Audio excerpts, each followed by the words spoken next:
الله الرحمن الرحيم.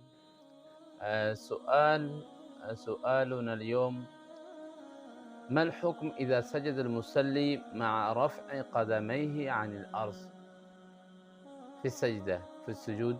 هل تبطل الصلاة أم تكون صحيحة؟ فعندنا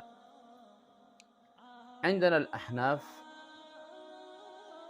وضع القدمين في السجدة هذا فرض، على الأقل لابد أن تتصل أصابع الرجلين قدمين الأرض بالأرض.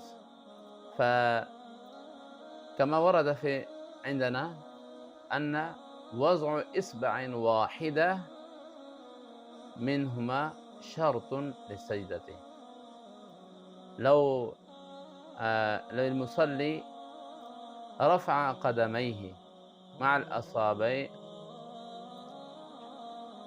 ما قدر أن يتم تسبيحة سبحان ربي الأعلى، فهذا يكره تحريما عندنا. أما إذا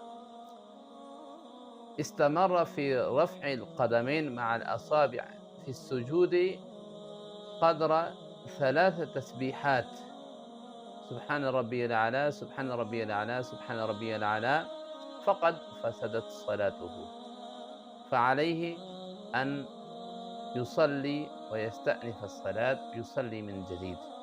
هذا هو الحكم المكتوب والمفتى به عندنا الأحناف. وصلى الله تعالى على خير خلقه محمد وعلى آله وصحبه أجمعين.